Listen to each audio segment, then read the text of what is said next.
All right, and welcome to CCC News. Today we have Zora Richardson with us. She's a 22 TDHS graduate and a theater major at the University of Portland. Right? I have that correct? Yeah, that's correct. I'm actually pursuing a dual degree in theater and arts administration, and I've got a music minor attached to that theater degree. So it is a lot. I am frequently seen around the Performing and Fine Arts office. Which was so awesome when you came in, because we could immediately talk about all our anxiety before starting this podcast and like how you deal with that. And you had a great little comment there. You said, "I'm not going to die." Well, I've been doing a lot of auditions lately, and part of that is to try and get work in the Portland area as an actor. But part of that is an exposure therapy for me, both as a performer and just as a person. And it's the exposure therapy of teaching my brain that I'm not going to die if I go in and have a bad audition. Right. Like, if somebody doesn't like me, if somebody doesn't like my work, it's okay. Like, it truly is okay. Yeah, that's awesome. And you talk about exposure therapy, and let's unpack that a little bit. Like, that's just kind of time in front of people or in front of audiences. Is that what you're kind of talking about? Or yeah, I guess. I mean, it's so scary to bring yourself and your vulnerable work, your artistic work, in front of strangers who are evaluating you. And, you know, an audience might just be there to enjoy their evening, but a director, a casting director, they are there to evaluate you and decide whether or not you're a fit for their production. And that's so vulnerable. Yeah. That is so, so vulnerable, especially as an actor or a musician, when the product is you. Like, professional rejection feels so personal in this industry because you are the product. And that exposure therapy is good for reminding myself not to outsource my self-worth to a director or a casting director or to anybody. You know, I go into an audition room and I say, okay, this is me. This is who I am. This is my resume. This is the work I've prepared. And if they like it, that's awesome. And then we might work together. And if they don't like it, that's okay. And that doesn't change my value or the value of my work. Fascinating. Yeah.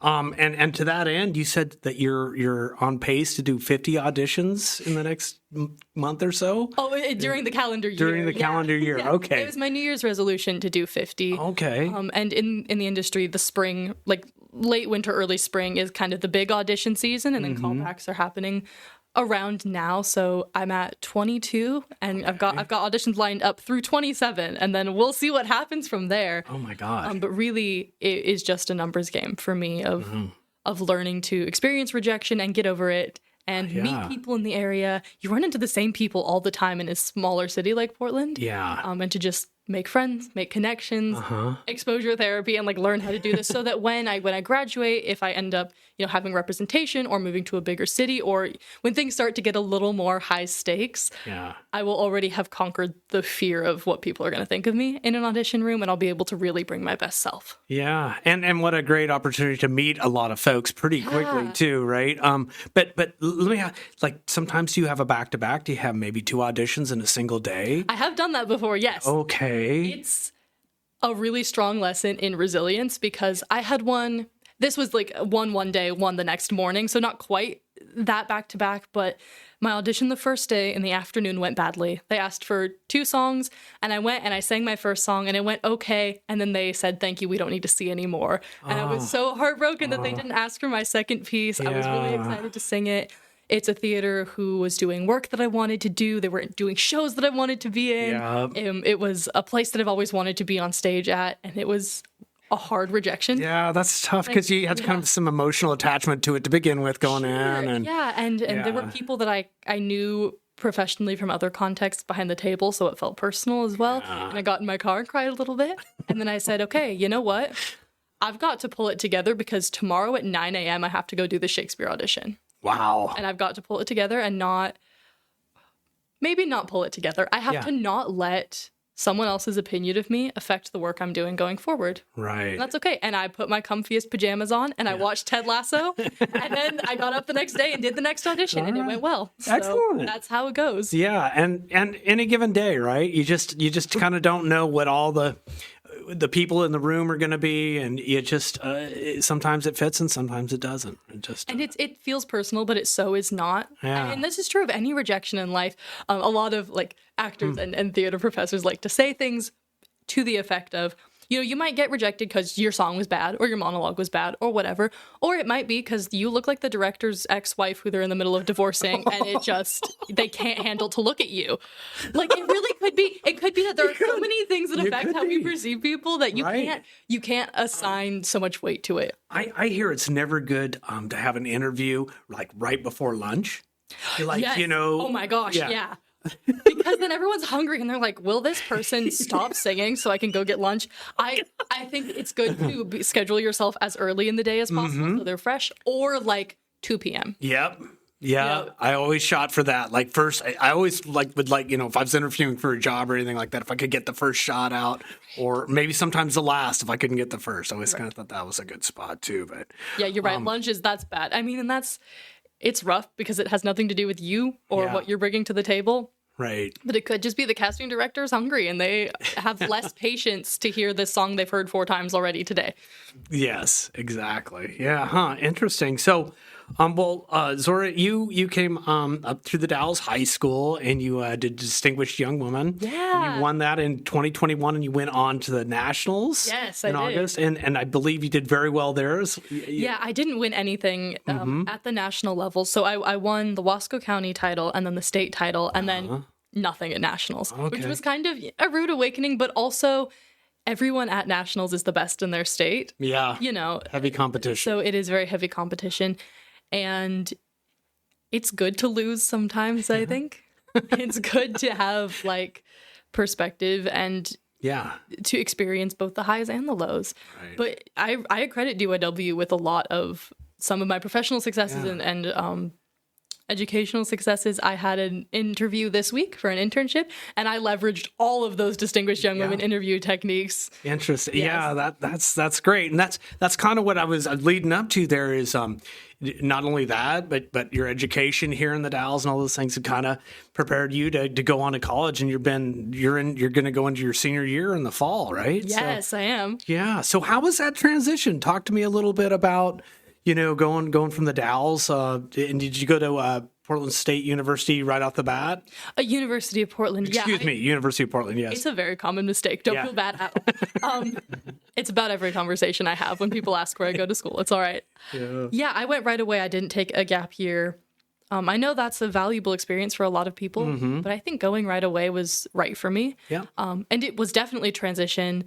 Living in a bigger city is a transition, and learning to not be afraid of exploring and living fully in a bigger city. But for the most part, I felt really prepared. I felt academically prepared, absolutely. Okay. I took a lot of AP classes, and the AP teachers at the high school at the time were really, really good and really prepared me for the level of rigor that a Catholic school would have. I think socially it was more of an adjustment just because I was with different people. I was on my own for the first time. And some of those lessons you just have to learn. Like, there's no way to learn about yourself and about how you interact with people and how you exist in the world except to do it. Right. Yeah. Yeah. I took two years after high school, and I went and worked for 2 years.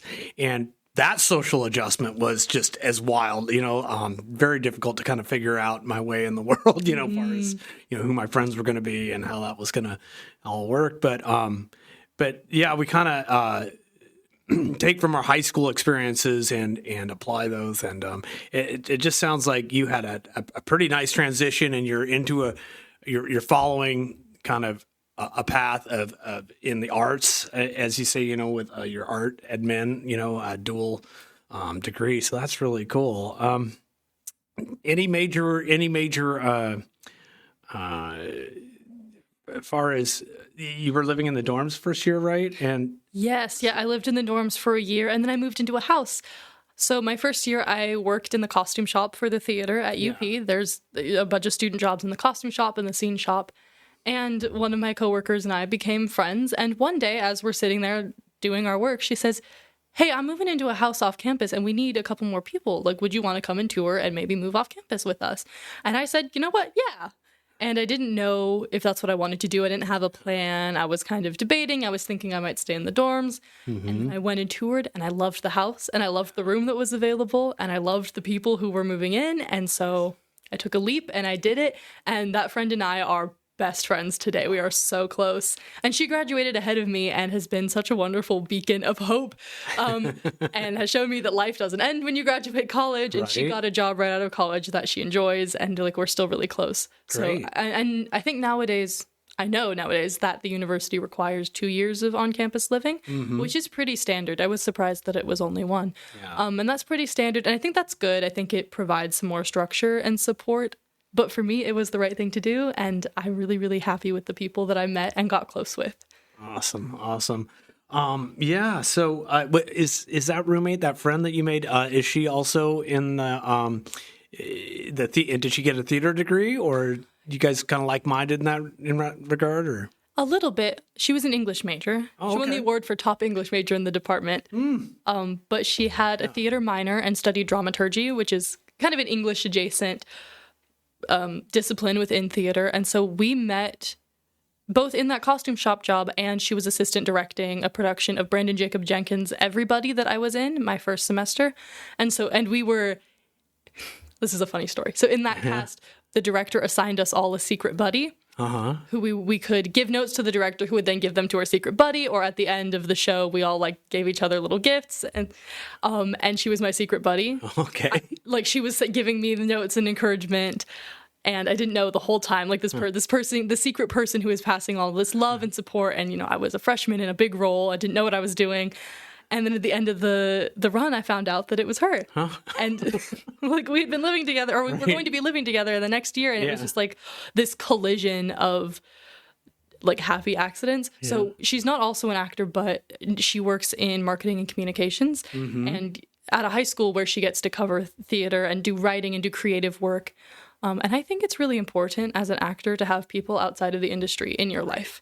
It can be so easy to get so tunnel focused on this industry, and it makes the rejection feel worse, and it makes the roller coaster of this career so much more intense. Whereas if you have people who are not in that world, it's so much easier to take perspective, and to breathe a little bit, and to have a healthy work-life balance, whatever that's supposed to be. What is that? Yeah, very good.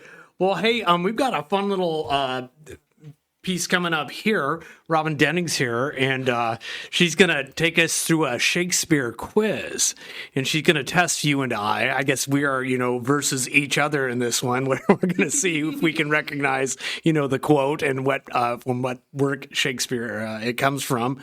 And in that, though, you said you have been doing quite a bit of Shakespeare lately. Yes. So I was cast in Sunstone Theater's Romeo and Juliet. I'm playing Juliet in August. Okay. An outdoor Shakespeare set on an equine therapy farm. So it's kind of Shakespeare Wild West. And this connection was like a friend from school is friends with this producer.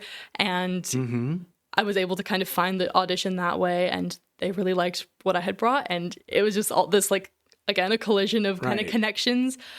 But Shakespeare Wild West. Yeah. So it'll be set in a Western? Yeah, I mean, it's on a farm. We're wearing cowboy boots. Okay. We haven't started rehearsals yet, so I'm not sure exactly what it entails. Fascinating.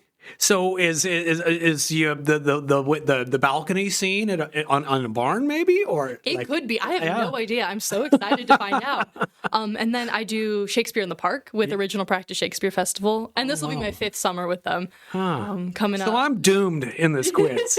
I am totally doomed.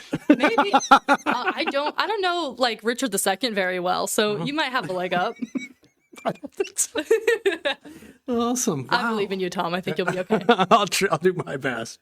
Yeah, well, fantastic. We were talking a little bit too about a rock musical versus like opera and that kind of thing, and we were talking about Les Mis and some of the other big off Broadway musicals that have come through Portland and that kind of thing. But you say you've kind of been trained as far as that goes, and can you kind of talk about a little bit about the difference between those two? Because that kind of fascinated me that opera and a musical really aren't that different, maybe. Yeah, it depends on who you ask. So I'm taking voice lessons at UP. My music minor is vocal performance focused.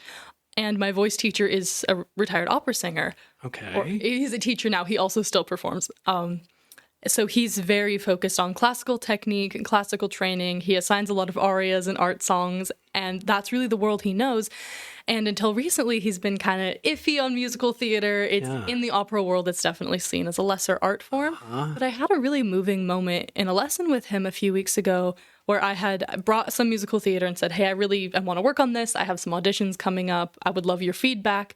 And we worked on them, and he said, you and a couple other of my students are really changing this cranky old opera singer's mind about musical theater. And that was really moving. This guy who's been kind of resistant to it a little bit, not really, but like has had to learn and change his mind for time. That was really beautiful. But yeah, this opera versus musical debate. Truly, I don't remember who said this, but famously, an opera occurs in an opera house to an opera audience and is performed by opera singers. And a musical happens in a theater to a musical theater audience performed by musical theater actors. And that's truly the only difference. I mean, obviously, like La Boheme and Hamilton are not in the same genre. No. Hadestown does not pretend to be an opera. Right. But things like Phantom of the Opera and Les Mis, and even things like falsettos that are kind of in that traditional musical theater vein, but are sung through and require a lot of technique to perform, they kind of walk the line a little bit in a way that threatens the hierarchy and the hierarchical view of this art form is better than that art form. Right. Which I think is interesting also because opera is much more expensive to produce and to study and to purchase a ticket for. So I think there are definitely also like economic reasons behind the distinction and the hierarchies that happen. Interesting. I think it's really fascinating. That is fascinating. Yeah. Wow. What a great conversation. Thank you so much, Zora. Hey, we're going to take a quick break and go out to our sponsors, and we'll come back, and maybe we could jump in and we could start that Shakespeare quiz. Oh, you're on. All right. Hey friend, if you're having a tough time right now, you're not alone. Whether you're dealing with stress, mental health challenges, emotional pain, or concerns about alcohol or drug use, there's someone here ready to listen. Just dial or text 988 anytime, day or night. The 988 Suicide and Crisis Lifeline is here for you 24/7, 365 days a year. It's free, it's confidential, and it's available to anyone. Yes, even if you're reaching out for someone else. The counsellors in 988 are trained, caring, and judgment-free. They're ready to talk, to listen, and to help you or someone you care about get through a difficult moment. You matter, your story matters, and help is just 3 numbers away. Call, text, or chat 988 anytime, anywhere.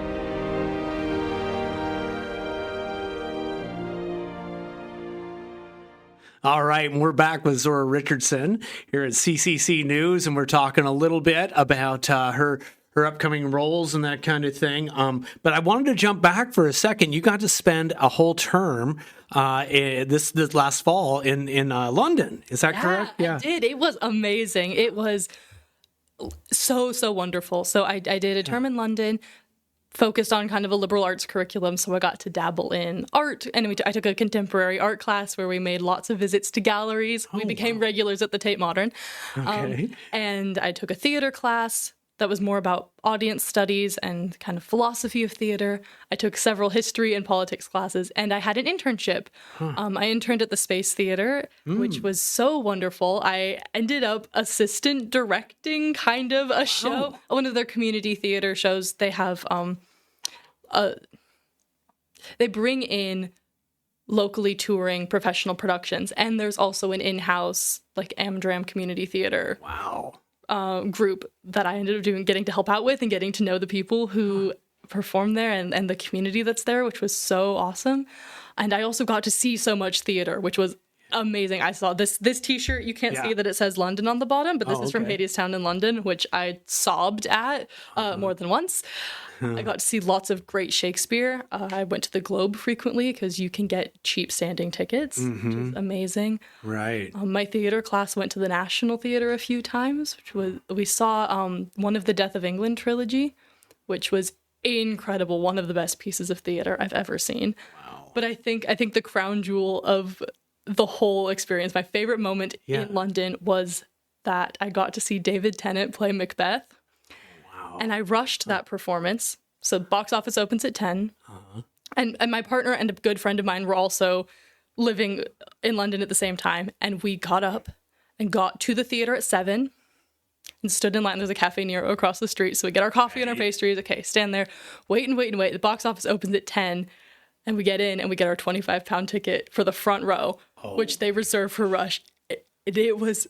I'm a massive David Tennant fan, just as an actor. I think he is so specific and so present and makes his choices are so clear. And he does Shakespeare as well as anybody working today. Yeah. And to be 20 feet from the stage, watching this person who is just one of the best actors of Shakespeare And at the do top one of of my... his game. Yes, at the peak of his career, doing one of my favorite Shakespeare plays in this kind of intimate setting.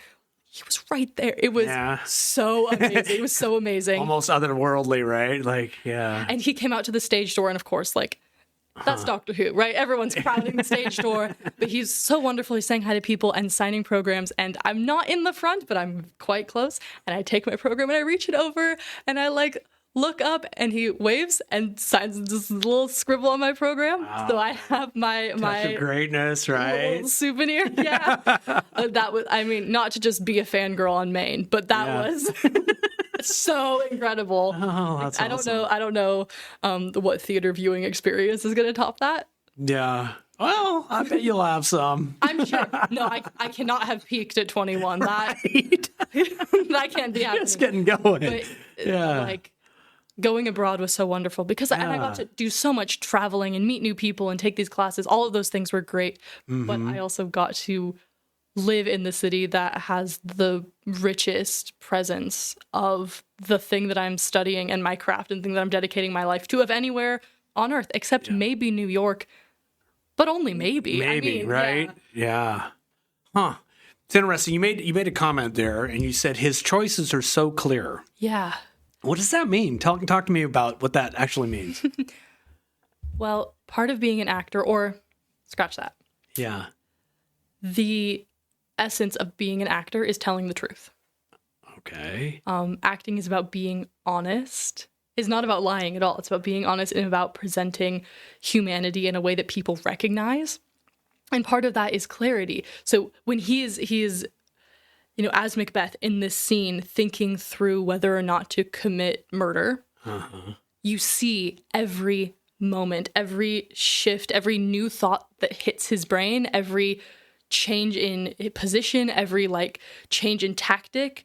You can see it. You watch him do it. It's like you can, if you pay attention, you're like, okay, okay.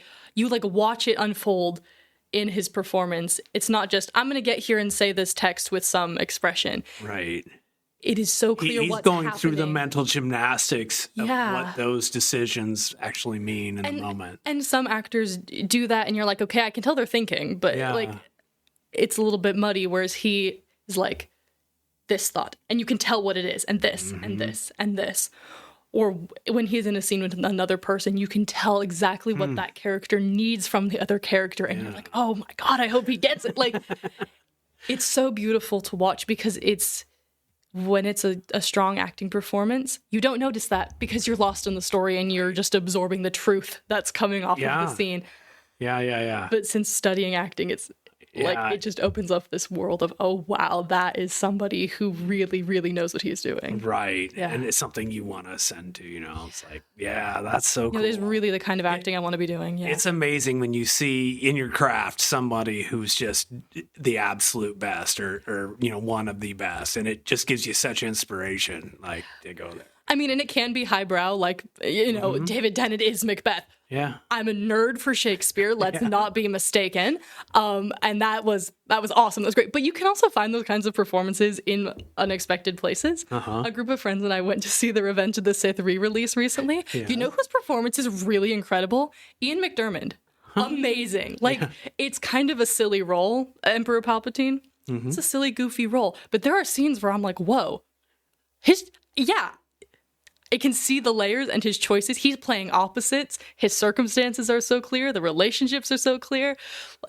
being a nerd on Maine again. But like, it doesn't have to be, well, I saw Macbeth on the West End. It can be like, I went to the theater and saw this really great actor in kind of a silly movie that I love, right? A silly movie that I love. I don't want the hate of the Star Wars fans, but like you can find these really, I think that's something that's so wonderful about having studied acting for a while and kind of really gotten to dig into it, is that I can see it now clearly in other places, and it's so delightful. It's so delightful. Huh.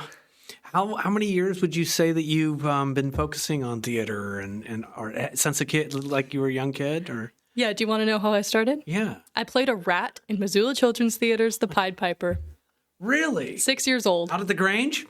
Out of the high school. They were in the high school at that point. Yeah. Oh my gosh. It was here in the Dalles, at the place that I ended up, doing a ton of theater in high school and then graduating from. That's where you got the bug. Yes. Interesting. It was from when I put that rat costume on. I knew it was meant to be. And that was not necessarily a lead role. Oh, no. They like herded us on stage for 2 minutes and herded us back off stage. Yeah. Yes. Both my daughters did that too. Yeah. So honestly, it's kind of a dream job for me to do the touring work where you have the actor director roles that switch off and those two actors travel together. Yeah. That would be kind of a great job right out of college. Yeah.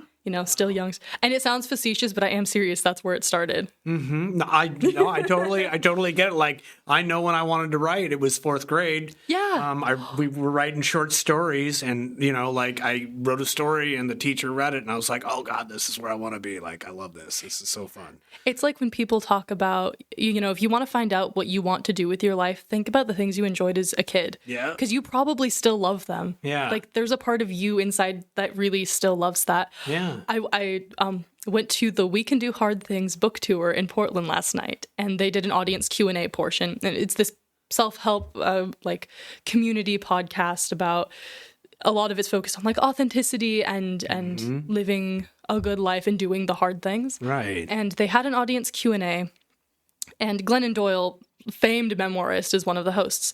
And the three of these hosts also wrote this book together that is memoir adjacent, so they know what they're talking about when it comes to memoir writing. And one of the audience members who had a question said, I think I want to write a memoir. I think about it all the time, but my mom died young. I'm scared I might die young. I'm scared of not finishing it. Like, there's a lot of fear around this. How do you overcome that? How do you do this? And Glennon said, everybody else doesn't walk around wanting to write a memoir. If you want that and you think about it all the time, then you need to do it. Right. That's how I feel about acting. Yeah. Not everyone else is walking around out here needing to be on stage all the time. But maybe that means I should do it. Yeah. No, I totally agree with that. And like, and in life, it's easy. It's not easy, but you can do it. I mean, you can push those urges down, and not do. And like, you're stirring this in my head because 6 years ago or so, the Blue Zones group was here in the Dalles, and they were holding purpose meetings. Like, so you could go and I was trying to rediscover some of the things from my childhood like that. And one of them was, newspapers. Like, I always liked to write, but I kind of gave it up. I didn't give it up, but I didn't do it as much. And I was like, I want to get back into that.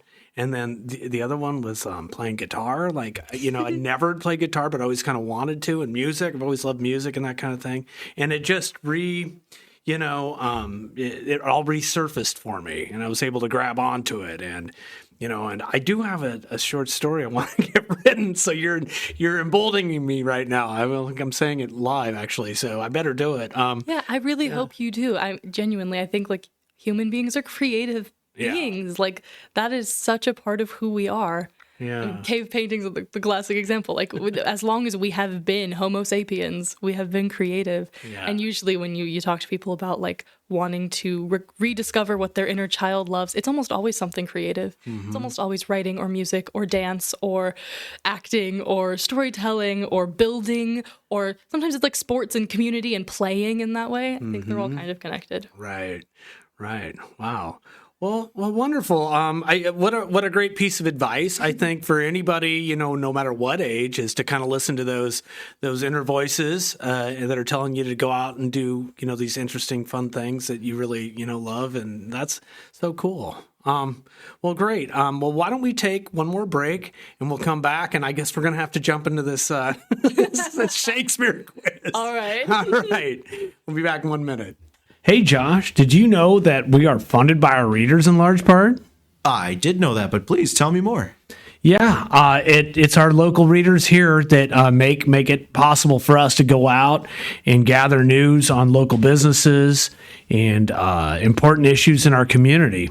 And so we need people to support local news. Did you know you can make a difference in our community's economy and culture by supporting local journalism? I bet you did. But maybe you out there don't. And so you should visit our Support Us page at CCCNews.com to subscribe to a monthly donation to keep news local and start making a difference in our community today.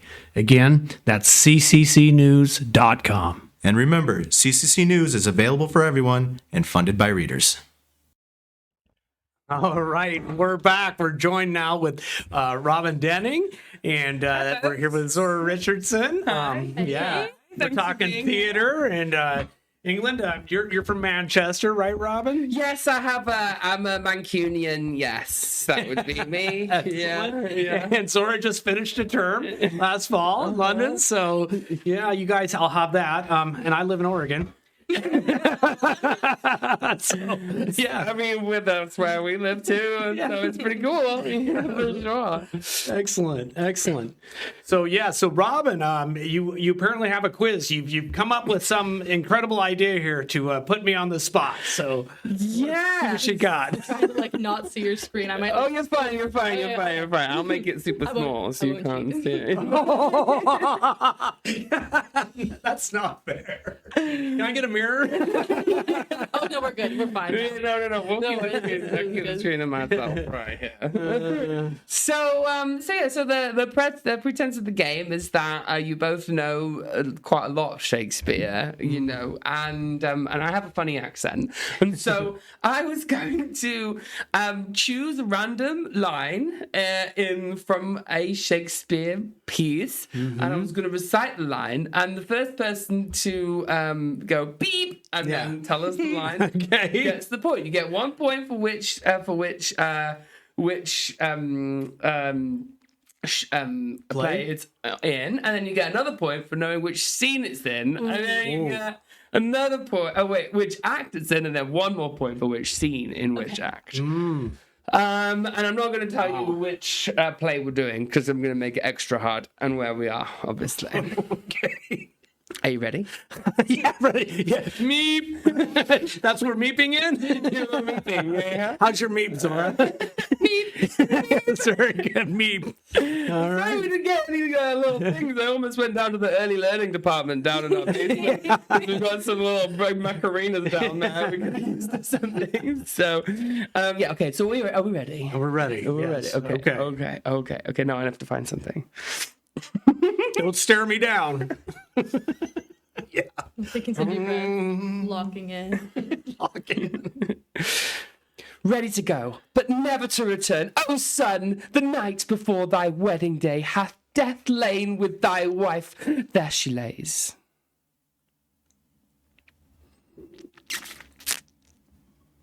Flower as she was, deflowered by him. Death is my son-in-law, death is my heir, my daughter he hath wedded.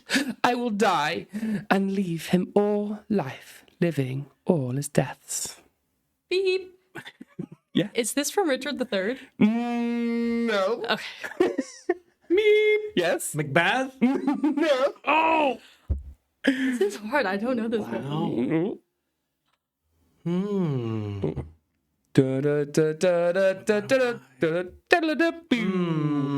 It's Capulet. It was recited Act 4, Scene 5 of Romeo and Juliet. Whoa! That's shameful because I'm doing that. It's not what we're doing. It's fine. We're in Juliet's chamber, and Capulet is professing his love. So next.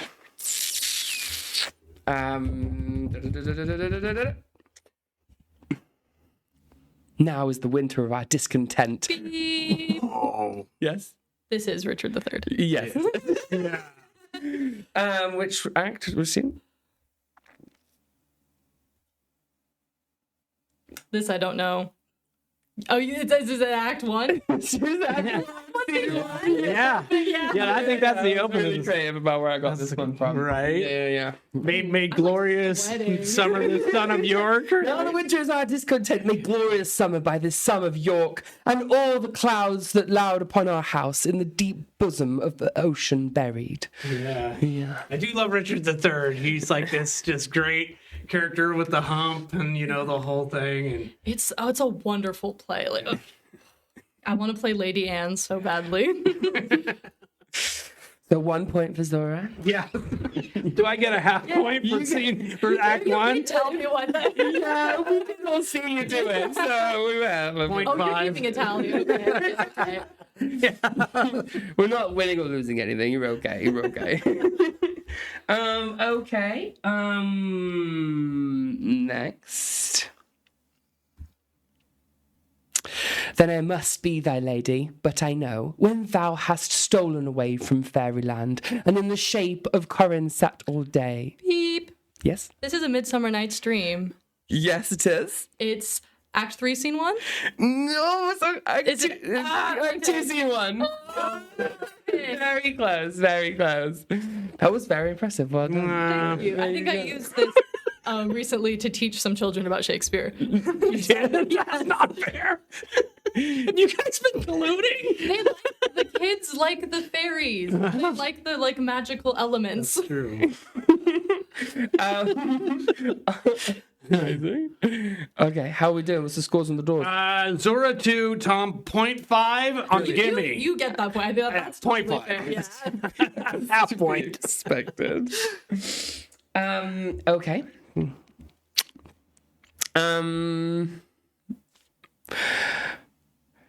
There's a matter in these sighs, these profound heaves. You must translate. 'Tis fit we understand them. Where is your son? Next person.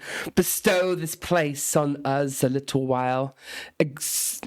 And, oh my God, where have I seen tonight? It's a tragedy. Hamlet. Yes. Oh, I mean, You didn't beep. Honestly, you can take my. No.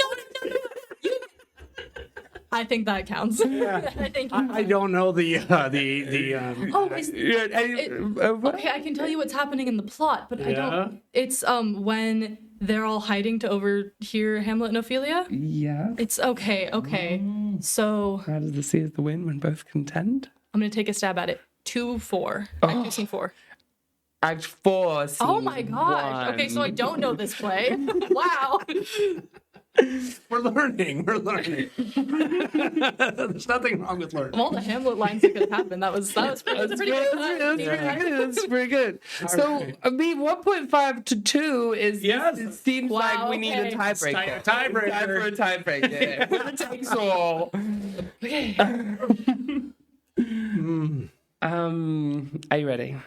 Yes. I'm looking for a gun. 'Tis well thou art not fish. If thou hadst been poor John. Draw thy tool. Here comes 2 of the house of Montagues.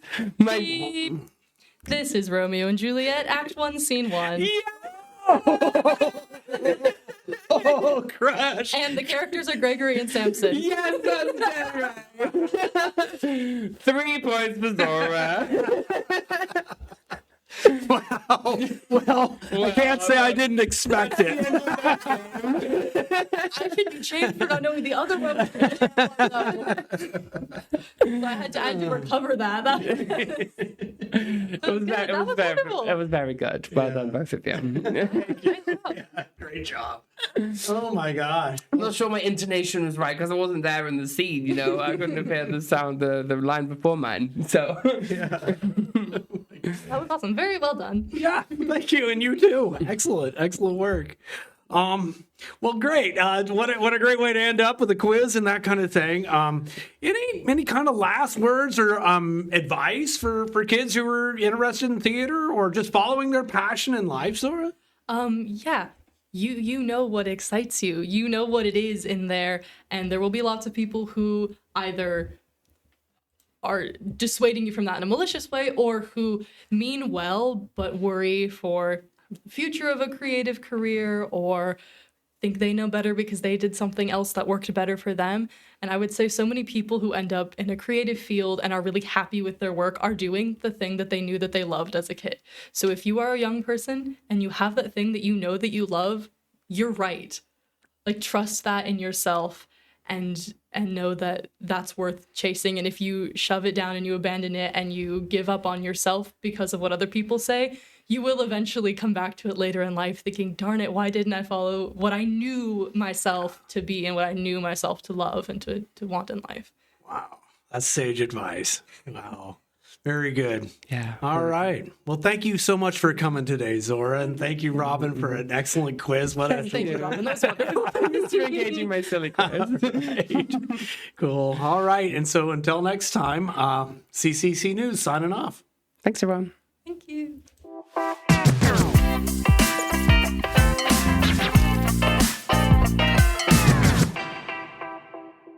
Hey. Tell me about advertising at CCC News. All right. We've been on a real roll lately. We're up to 110,000 unique readers this month. That's insane. It's insane. And these are all people that are customers for our local readers in the community. That's huge. Yeah. So we do advertisements, digital advertisements that are rotated through all of our stories. Think of it like this. Every time we have a great headline rolling out there and people are reading the story, your advertisement can be right next to it. That's awesome. How many views does advertisers get every month? Well, they're averaging somewhere between 50 and 60,000 per month. Ooh, if I was to buy 60,000 impressions somewhere else, that might be like really expensive. Is that right? It would be, but thank goodness we're CCC News and we're offering people great value. We can get advertising going for folks for $300 month to month. But if you're willing to go a little bit longer, say a 6-month or a 12-month contract, we can get those prices down to $250 a month. That's amazing. Great. How can people get in touch? Oh, well, easy. You just contact me, Tom, at cccnews.com. Again, that's Tom at cccnews.com. Or you can reach me at 541-980-2756. I'm going to tell all my friends. Right on. Hit.